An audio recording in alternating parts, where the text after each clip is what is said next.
Hola, ¿qué tal? ¿Cómo están? Muy buenas tardes. Soy el doctor Emanuel Dubiño y estamos en esta primer transmisión en vivo de Facebook. Actualmente, pues está lloviendo, entonces hay una tormenta eléctrica. Si se llega a ir la señal, pues les ruego me disculpen, pero retomaríamos la plática en breve. Y bueno, pues bienvenidos a este canal, este es de Revicenter. Repito, soy el doctor Emanuel Dubiño, médico especialista en medicina de rehabilitación y les agradezco que estén aquí. Esta transmisión que es en vivo se va a quedar grabada para que puedan estar eh, viéndola en el momento que ustedes quieran. ¿Sí? Los invito a que le den me gusta, a que la compartan, a que se agreguen a nuestro canal de Revicenter y por supuesto a que si ustedes conocen a alguien en una condición similar a los temas que vamos a estar hablando en las transmisiones en vivo, pues que los etiqueten para que puedan estar también informados sobre las condiciones que vamos a estar tratando en estas transmisiones en vivo, ¿no? Y el tema de hoy precisamente es qué es la espasticidad, ¿sí? Y bueno, sin más preámbulo, pues vamos a entrar de lleno al tema y vamos a definir la espasticidad. Les voy a dar la definición más clásica que actualmente manejamos en medicina. Y bueno, la espasticidad sabemos bien que es un trastorno, es un signo, es un síntoma, no es una enfermedad, ¿sí? O sea, no podemos decir, ay, está enfermo de espasticidad. No, la espasticidad se trata de un hallazgo clínico, ¿sí? Que generalmente tiene mucho que ver con la función en personas con discapacidades, ¿no? Entonces, la discapacidad muchos la pueden eh, definir o ubicar como rigidez, ¿sí? Pero no es lo mismo espasticidad que rigidez. Ahorita vamos a ver eso. Pero ¿qué es la espasticidad en sí? La definición clásica nos dice que la espasticidad es el aumento de la resistencia muscular, ¿no? Y este aumento de la resistencia muscular significa aumento del tono, aumento de su tono, ¿sí?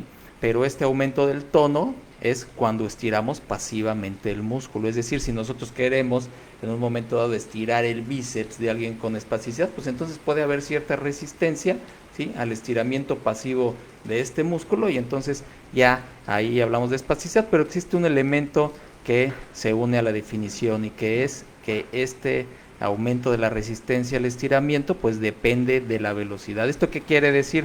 Bueno, pues que si nosotros estiramos un músculo pasivamente, suavecito, a baja velocidad, entonces quizá no encontremos ningún tipo de resistencia, ¿no? Pero si lo hacemos rápido, ¿sí? Si lo hacemos rápido, entonces pues podemos encontrar un fenómeno que nosotros le llamamos de enganche, ¿sí? Entonces existe este enganche y luego el músculo cede y podemos seguir estirándolo, ¿no? Y en algunos otros casos pues no cede tan fácil y es difícil concluir con el estiramiento, ¿no? Es un fenómeno neurológico, no es un fenómeno que afecte primariamente o que se deba primariamente al músculo o a la articulación. Y esto se los digo porque frecuentemente vamos a ver que colegas nuestros o fisioterapeutas pues van a mandarnos a los niños, a los adultos como con contracturas, ¿no? Y no es una contractura, las contracturas son un fenómeno mecánico. ¿Esto qué quiere decir?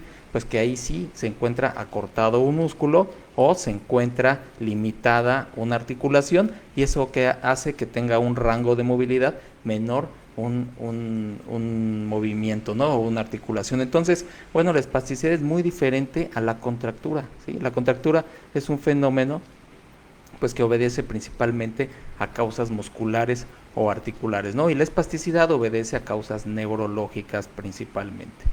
¿Eh? Bueno, entonces, si están interesados en hacer alguna pregunta, bueno, aquí estamos viendo el chat, estamos viendo los comentarios, entonces, pues siéntanse libres de preguntar, siéntanse libres de hacer algún comentario y para los que lo están viendo fuera del tiempo, si lo están viendo, si no lo están viendo en vivo, también hagan sus comentarios y seguramente nos vamos a ir contestando con el tiempo, ¿no? Y bueno, ¿en quiénes aparece la espasticidad? Aquí vamos a dividirlo en dos grupos, ¿no? Y de manera muy genérica podemos decir en niños o en adultos. En quienes aparece quienes presentan este fenómeno que se llama espasticidad. Y pues de manera genérica también les puedo decir que ocurre en personas que tienen lesiones en el sistema nervioso central. ¿Qué constituye el sistema nervioso central? Pues el cerebro, ¿sí? Y la médula espinal. Entonces las personas que tienen alteraciones tanto en el cerebro como en la médula espinal, pues pueden tener espasticidad. Y digo pueden porque no todos lo presentan, ¿no? En los niños, hablando específicamente de los niños, la causa más frecuente de espasticidad pues es la parálisis cerebral. ¿Sí? Lo que se llamaba antes parálisis cerebral infantil, actualmente se llama parálisis cerebral, y sabemos que es una condición que ocurre cuando existe una lesión cerebral, ¿sí? En un cerebro inmaduro, ¿sí? Antes, durante o después del nacimiento. Entonces, en la parálisis cerebral se puede dividir en diferentes formas según el tono muscular, y hay parálisis cerebral espástica, hay parálisis cerebral hipotónica, hay parálisis cerebral discinética y hay parálisis cerebral atáxica. Evidentemente la parálisis cerebral espástica es la forma más frecuente de parálisis cerebral, y por tanto en los niños la causa más común de espasticidad pues va a ser las lesiones cerebrales, la parálisis cerebral, aunque existen otras causas, ¿no? Niños con mielomeningocele también pueden tener espasticidad, ¿sí? Niños con tumores cerebrales también pueden tener espasticidad, ¿sí? Niños con síndrome de West, que es un trastorno epiléptico, también pueden tener espasticidad. Entonces hay diversas causas de la espasticidad de niños. Sin embargo, si nos concentramos así a la que es más frecuente, pues es la parálisis cerebral, ¿no? Y en adultos la causa más frecuente pues es el infarto cerebral, ¿sí? Lo que muchos llaman derrame cerebral, ¿no? Evento vascular cerebral. Entonces la causa evidentemente pues es vascular en adultos también, y generalmente es por una hemorragia o por un fenómeno trombótico, o sea que se ocluye alguna arteria cerebral y entonces hay un infarto, y finalmente se va a presentar también como signo y síntoma, porque puede ser las dos cosas, la espasticidad en personas adultas con infartos cerebrales, la espasticidad, ¿no? Hay algunas otras causas también que pueden coincidir con algunas causas en la infancia, como también pueden ser tumores cerebrales, también pueden ser enfermedades neurodegenerativas como la esclerosis múltiple, que afecta tanto o puede afectar tanto la médula espinal como el cerebro. La lesión medular también, que es muy frecuente en personas adultas, también puede causar espasticidad, ¿no? Y bueno, ya que vimos qué es la espasticidad, en quiénes se presentan, pues vamos a ver por qué debe tratarse la espasticidad, ¿no? O por qué es importante este hallazgo clínico. Porque uno puede llegar a pensar, bueno, pues si es un signo y síntoma, pues que se trate ya, ¿no? El problema de la espasticidad es que puede conducir a algunas alteraciones funcionales secundarias y que hacen importante que se deba tratar, ¿no? ¿Cuáles son estas?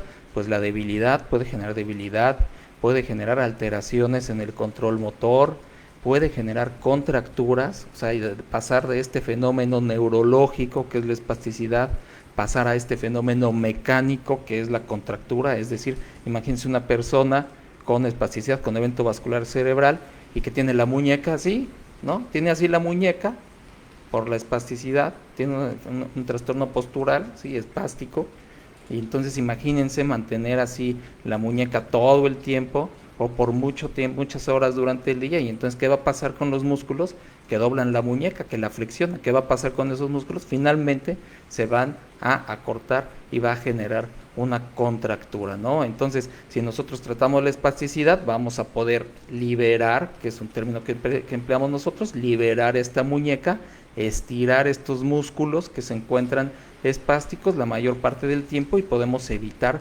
la contractura. Evidentemente, pues tenemos que empezar tempranamente, ¿no? Para que no ocurra una contractura temprana, y entonces, porque con el tiempo puede agravarse todas estas situaciones, ¿no? Entonces, bueno, volviendo a por qué debe de tratarse o por qué es importante la espasticidad, ya vimos. Imagínense también una persona que tiene así la muñeca espástica, en flexión, y nosotros queremos, por ejemplo, dentro del programa de rehabilitación integral, queremos adaptar una férula, una órtesis en la muñeca para que la mantenga en una posición adecuada. Bueno, si tiene una espasticidad lo suficientemente severa como para provocar dolor o como para no permitir colocar una férula o una órtesis, entonces pues, también tenemos que tratar la espasticidad, ¿no? La espasticidad también genera dolor. Seguramente si muchos de ustedes que nos ven y que tienen algún niño con parálisis cerebral o con evento vascular cerebral y que van a terapia, cuando hacen los estiramientos de estos músculos, muchas veces el niño o el adulto tiene dolor durante la misma terapia, ¿ok? Y esto puede ser secundario también a un proceso espástico, ¿no? Entonces, el dolor también acompaña en muchos de los casos a la espasticidad, ¿no? Y en cuanto al control motor, pues la espasticidad no va a permitir el movimiento o el muscular adecuado en las personas que la presentan, ¿sí? Entonces imagínense una persona que, volvemos al mismo caso, que tiene la muñeca en flexión y los dedos también porque tiene espasticidad. Entonces, si pudiera tener una reserva funcional motora, aunque sea mínima, para poder extender los dedos o la muñeca, la espasticidad va a impedir que desarrolle un control motor aún mejor, ¿no? Entonces, si la tratamos, entonces lo que podemos hacer es permitir un poquito más de movimiento voluntario, que es lo que importa, ¿no? Muchas veces, que el movimiento sea voluntario. A veces de nada sirve pues que sea pasivo, ¿sí? Todo este movimiento, sino que debemos de promover siempre el movimiento activo, el que las mismas personas están intentando, ¿ok? Entonces, ¿cuáles son los tratamientos más frecuentes para el manejo de la espasticidad? La espasticidad pues es algo que rara vez podemos decir se cura, ¿no? La verdad es que la espasticidad debe tratarse, el tratamiento es prolongado, el tratamiento a veces es costoso, ¿sí? Pero pues debe de tratarse, de algún modo debe de tratarse. Y la literatura médica actual nos indica que las mejores formas de tratar este fenómeno de la espasticidad pues es con fármacos, ¿sí? Y algunos biológicos, ¿no? Vamos a hablar primero de la espasticidad que se trata con fármacos, ¿no? Generalmente los pacientes que tienen, o las personas, vamos a decirles personas, que tienen espasticidad multifocal o generalizada, ¿sí? Porque la espasticidad puede afectar un solo segmento, por ejemplo la muñeca, o puede afectar varios segmentos, por ejemplo la muñeca, el codo, el hombro, ¿sí? O puede afectar todo el cuerpo, ¿no? Entonces también depende mucho de la localización que tenga la espasticidad para decidir el tratamiento que nosotros queremos ofrecerle a las personas que la presentan, ¿no? Generalmente cuando es espasticidad que afecta a varios segmentos o se encuentra generalizada, pues se opta por tener un tratamiento oral, ¿no? Un tratamiento que generalmente son antiespásticos. Unos de los más comunes que se prescriben son la tizanidina, el baclofeno, son dentro de los medicamentos los que más comúnmente se indican.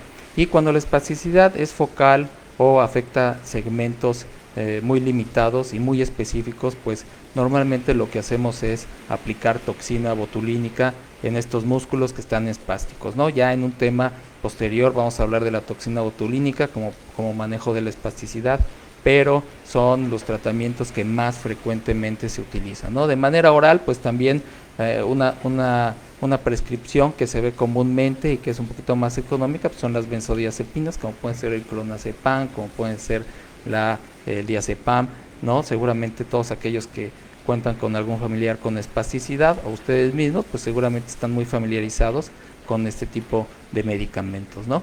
Entonces la espasticidad, cuando es focal y está limitada a uno o pocos segmentos, es más fácil tener alguna apreciación del objetivo del tratamiento, ¿no? Este objetivo, pues el médico, generalmente los médicos rehabilitadores o los médicos con especialidad en neurología, pues nos encargamos de establecer estos objetivos y de aplicar el tratamiento que debe de ser el más adecuado a cada persona individualmente, ¿no? Entonces hay diferentes objetivos que nosotros podemos tener con el tratamiento en cada uno de los pacientes y es importante pues que lo platiquemos siempre con la familia. Vamos a hablar de un niño, por ejemplo, con parálisis cerebral y que tiene una función motora muy limitada, ¿no? Por ejemplo, y con un gross motor 4 o 5, que son niños con parálisis cerebral con una discapacidad, podemos llamarle severa, y que ustedes me pueden llegar a decir, bueno, ¿y para qué le pones toxina botulínica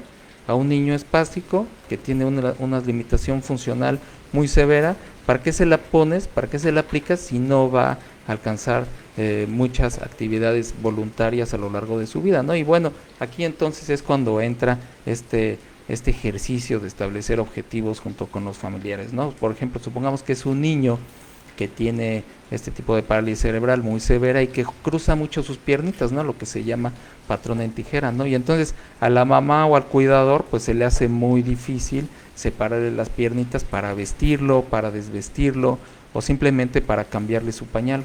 Entonces, ¿qué ocurre? Pues que a veces hasta es doloroso, ¿no? Este cambio de pañal por la misma espasticidad que están ejerciendo los músculos que cruzan las piernitas, que se llaman músculos aductores de la cadera. Entonces, podemos ofrecer este tratamiento en pacientes que tienen este fenómeno y le decimos, oiga señora, bueno, pues podemos aplicar la toxina botulínica en los músculos que cruzan las piernitas, ¿sí? Para relajarlos. Y entonces ahí estamos ofreciendo una alternativa terapéutica focalizada en ese segmento corporal exclusivamente para ayudarle a sus cuidadores a que tengan mejores cuidados con los niños y ayudarle al niño a que tenga menos dolor durante este procedimiento tan simple como puede ser vestirlo, desvestirlo o cambiarle el pañal. Ahora vamos con un adulto, ¿no? ¿Qué tal si tenemos un adulto con equinismo espástico, ¿no? Que tuvo un infarto cerebral, sí camina, pero normalmente cuando intenta caminar o cuando camina lo hace apoyando la punta, eso se llama equinismo, ¿no? Y en personas con espasticidad pues es un equinismo espástico. Entonces, pues podemos ofrecer una alternativa terapéutica focalizada, como puede ser la toxina botulínica, para que pueda apoyar de un modo más fisiológico su pie, camine más rápido, no tenga lesiones musculoesqueléticas a largo plazo y entonces tenga una mejor calidad de vida, ¿no? Y a veces podemos combinarlo con algunas otras cosas, le podemos poner toxina botulínica, ofrecerle también una órtesis para apoyarle biomecánicamente en este proceso de marcha y entonces esta persona, bueno, pues tenga un mejor funcionamiento, sobre todo en la ambulación y en la movilidad, ¿no? Ahora vamos, por ejemplo, a un niño con parálisis cerebral también que tiene una función muy limitada, un gross motor 4 o 5, ¿no? Y con espasticidad generalizada. Entonces podemos, además de aplicar la toxina, pues, ofrecer un medicamento antiespástico pero oral y que pueda ayudar a que en todo el cuerpo se relajen sus músculos de un modo uniforme, ¿sí? Entonces, estos medicamentos normalmente varían de paciente en paciente en cuanto a sus efectos, ¿no? Y hay que estar regulando las dosis tanto en uno como en otro, ¿no? Entonces, amigos, les recuerdo que estamos aquí en Revicenter. Los invito a poner comentarios, a poner sus dudas y que les vamos a ir resolviendo. Les invito a ponerle me gusta, a que sigan nuestra página y a que etiqueten a las personas que ustedes creen que les pueda interesar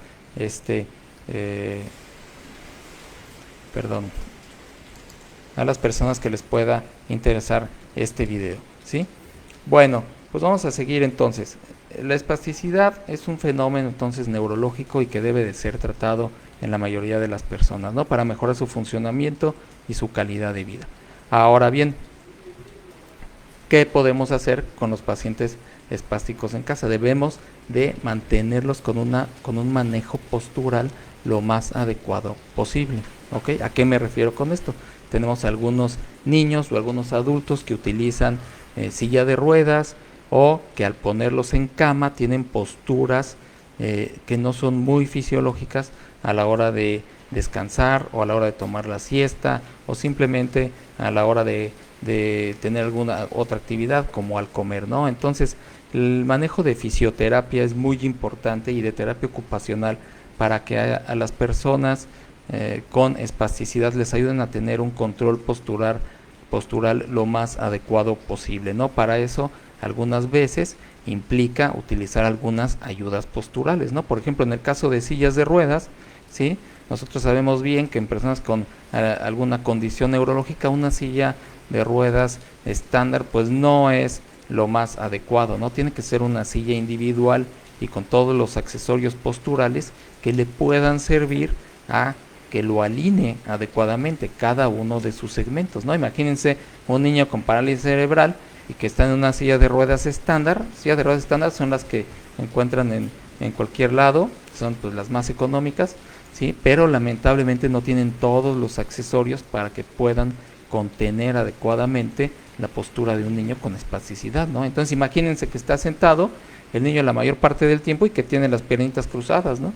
Entonces estamos nosotros favoreciendo esa postura normal y con el tiempo se va a ir estructurando esta postura, se van a ir acortando los músculos que hacen precisamente este movimiento en tijera, y es más, en algunos casos, y sobre todo en los niños con parálisis cerebral, pues la cadera puede subluxarse o puede luxarse, ¿no? Entonces, si utilizamos ayudas posturales desde inicios tempranos, en este caso, por ejemplo, en los niños que tienen las piernas cruzadas en patrón de tijera, pues se puede colocar un cojín abductor en el asiento de la silla.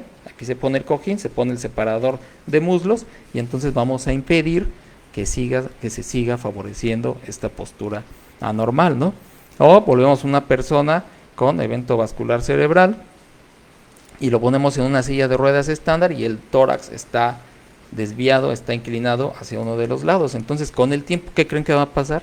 Pues se va a estructurar esta desviación de columna, y es algo además de prevenible que se puede, por supuesto, evitar con el consejo adecuado y con ayudas posturales adecuadas, ¿no? Entonces, en el caso de los cuidados en casa, una silla de ruedas especial, ¿sí?, de acuerdo a la edad, de acuerdo al patrón postural que tenga cada persona y de acuerdo al grado de espasticidad que presente, pues es lo ideal, ¿no? ¿Es caro? Sí, sí es caro, ¿no? Pero sale más caro a veces tratar las secuelas, ¿no?, musculoesqueléticas que puedan tener con el tiempo.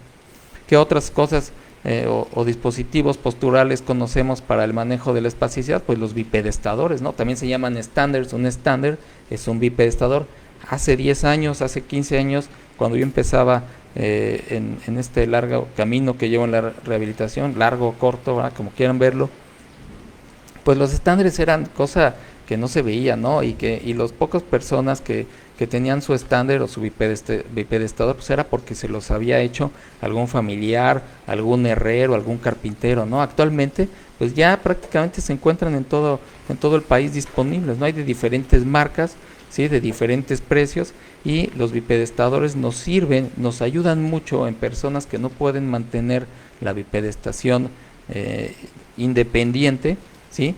Pero lo más importante, centrados en el tema que estamos viendo, que es la espasticidad, es que nos ayudan a mantener la longitud del músculo lo mejor posible, ¿no? Imagínense una persona, un niño, un adulto, ¿sí?, con alguna lesión cerebral severa y que siempre esté sentado, ¿no? Siempre está sentado. Vas a su casa y lo tienen en el reposet, o lo tienen siempre en la silla, o lo tienen siempre en la cama, y entonces los miembros inferiores, las piernas van a estar flexionadas, la cadera va a estar flexionada, la rodilla va a estar flexionada.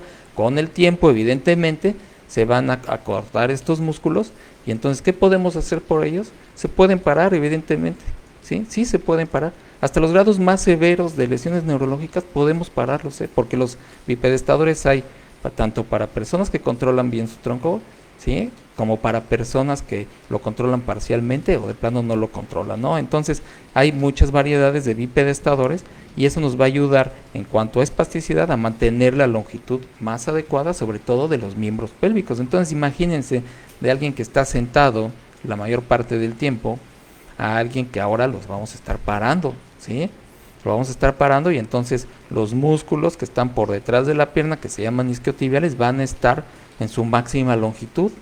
Los músculos del tobillo y del pie, que antes provocaban el equino, ahora van a estar en una posición lo más adecuada posible, ¿sí? Y entonces, pero ¿cuál es el trasfondo de esto? Que tiene que utilizarse tempranamente. De hecho, una contraindicación para utilizar los bipedestadores es que tengan deformidades ya estructuradas, ya rígidas a nivel de las caderas y de las rodillas, y que nos impida el uso de estos dispositivos, ¿sí? Entonces, bueno, para el manejo en casa, importantísimo actualmente mantener la longitud de los músculos, utilizar dispositivos que nos ayuden a mantener la postura, y cuando están acostados también hay algunos dispositivos. Aquí pueden ser muy simples, ¿no? Tanto un rollo, una cuña, ¿sí?, y que nos permiten tener una postura adecuada en las personas, ¿no? Y la otra, pues, es utilizar órtesis o férulas, ¿no?, que son de plástico normalmente, porque si utilizamos férulas, órtesis de las que ya están prediseñadas y que pueden conseguir hasta en los centros comerciales, pues no les van a servir de nada a la persona, porque la va a vencer. A veces la espasticidad es tan severa que va a vencer estos materiales. Entonces hay materiales, uno de ellos es el polipropileno, que nos sirven mucho para controlar la postura, sobre todo de la muñeca, de la mano, de los dedos y del tobillo y el pie, ¿no? Entonces, cuando a sus médicos rehabilitadores, a sus médicos neurólogos, pues háganles el comentario si es que no tienen sus férulas, para que puedan tener un mejor controlar en casa. Tenemos aquí una pregunta de Eduardo Gutiérrez. Hola, ¿qué tal, Eduardo? Y dice, hace un comentario: la bipedestación es una excelente estrategia previa a la reeducación de la marcha, ¿sí? Arcos de movilidad y tonificación muscular. Saludos, Eduardo. Y sí, claro que sí, la bipedestación, siempre que tengamos nosotros el objetivo de hacer o de ayudar a una persona a alcanzar la marcha, ¿sí? Un requisito previo indispensable pues es que tenga una bipedestación lo más fisiológicamente posible, ¿ok?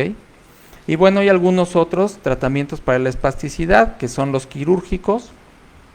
El más utilizado actualmente pues es la rizotomía dorsal selectiva, ¿sí? Y la rizotomía dorsal selectiva es un procedimiento que se está haciendo en México ya hay cirujanos, neurocirujanos que están haciendo este procedimiento, y que consiste en hacer una ablación de los nervios posteriores, ¿sí? Que entran a la columna, a la médula espinal, ¿sí? Y que son mayoritariamente sensoriales, propioceptivos y sensoriales, y que se reservan, ¿sí? En algunas series de pacientes se han reservado a quienes ya tienen una marcha no muy fisiológica, no muy adecuada, y que les ayuda a mejorar su patrón de marcha, ¿no? Sin embargo, pues también tiene sus complicaciones, como cualquier cirugía. Otro procedimiento que se utiliza mayormente en Estados Unidos y en Europa es la colocación de bombas de baclofeno intratecal, que es un medicamento antiespástico, pero en lugar de tomarlo en su forma oral, se coloca un catéter que va intradural, va por dentro de la columna del canal medular y llega directamente a la médula, ¿no? Entonces son procedimientos quirúrgicos que se utilizan intrínsecamente para el manejo de la espasticidad, ¿sí?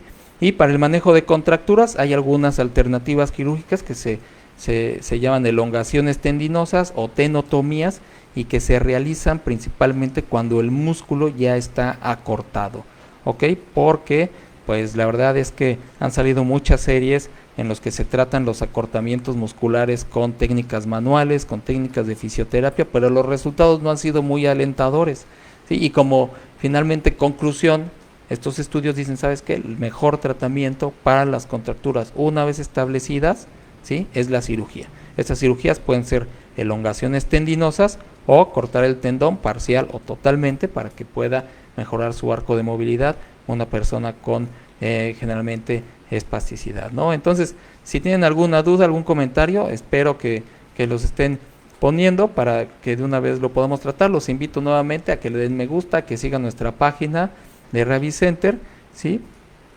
Y a las personas que no pudieron ver el video en vivo, también pongan su comentario, les prometo que lo vamos a responder, ¿no? Muy bien, y dice, ¿qué le parece el método Ulcivat? Pregunta Elisa. Bueno, el método Ulcivat es una técnica quirúrgica que se llama microfibrotomía percutánea, ¿no? Es un método que utilizan médicos, sobre todo rusos, ¿sí? Que es una técnica que se ha extendido a algunos países europeos, sobre todo España, ¿no? Y que en México hacen algunas campañas, ¿sí? También quirúrgicas para esto. Y bueno, a mí, ¿qué me parece el método Ulcivat? Bueno, pues a mí me parece que es un método que sí disminuye el tono de manera parcial o de manera importante, pero que es un método temporal. Lo que hacen en esta técnica es, en el músculo espástico, meten un tipo de anzuelo, ¿sí? O de gancho filoso, ¿sí? Un tipo de un bisturí especial, vamos a llamarle, y entonces hacen fasciotomías, ¿sí? En la superficie del músculo, y entonces eso hace finalmente que disminuya la espasticidad de manera temporal, ¿no? Y el método Ulcivat, bueno, ¿qué opino de él directamente? Bueno, no hay estudios que avalen, ¿sí? Su uso, estudios serios, por supuesto. Solo hay un estudio por ahí que encontré alguna vez que investigué sobre la técnica, que no es reciente, pero lejos, fíjense bien, lejos de promover y de recomendar su uso, lo prohíben. ¿Ok? ¿Y por qué lo prohíben? Bueno, pues en primer lugar porque la espasticidad no es un signo o síntoma, no es un hallazgo clínico que provenga directamente del músculo, es un fenómeno neurológico. ¿ok? Entonces, operar el músculo para disminuir la espasticidad, pues puede servir únicamente de manera parcial, de manera muy limitada.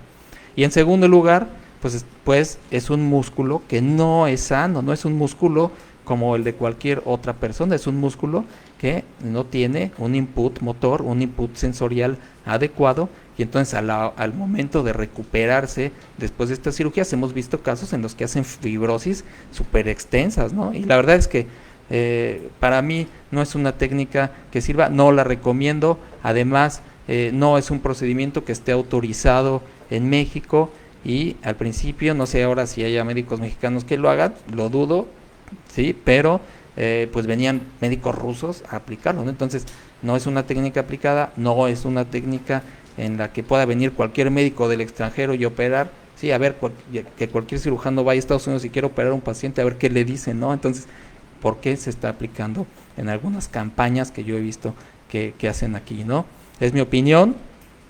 Si alguien tiene algún otro diferente, lo invito a que la ponga, ¿no? Y luego dice Lore Ocampo: buenas tardes, ¿podría explicarnos cómo se diagnostica la espasticidad y cómo se hace la diferenciación de la contractura? Ok, claro que sí, Lore. Para el diagnóstico de la espasticidad, vamos a decirle mejor para medir la espasticidad, ¿no? Para medir la espasticidad utilizamos dos escalas. Una es menos. Muchas gracias, dice Elisa. Claro, de nada, Elisa. Saludos, por cierto. Y bueno, la espasticidad se mide, ¿sí?, mediante dos escalas de evaluación, ¿no?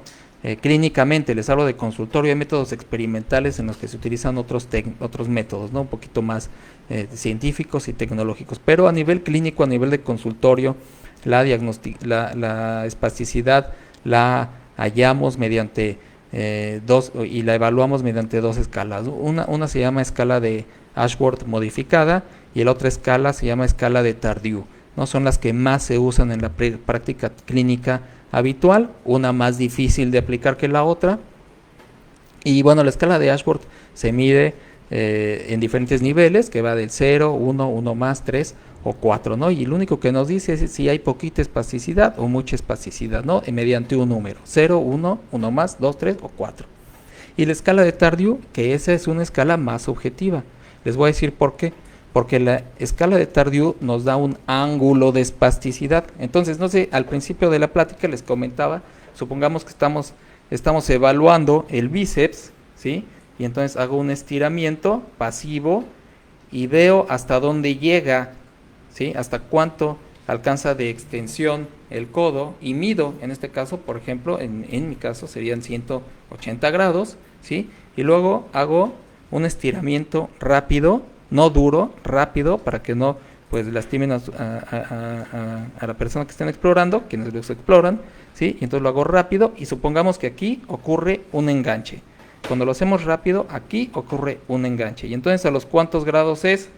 Estamos como a los 130 grados, 140 por ahí, 140 grados, ajá, y termino el arco, ¿no? Y entonces se hace una resta de este ángulo en el que ocurre el enganche y el resto del ángulo que queda libre. Entonces serían 140 menos 180 y entonces tenemos 40 grados, ¿ok? Y entonces ese sería nuestro ángulo de espasticidad, sería de 40 grados. Ahora supongamos que le pongo toxina botulínica al bíceps y al braquial anterior, a los músculos que flexionan el codo.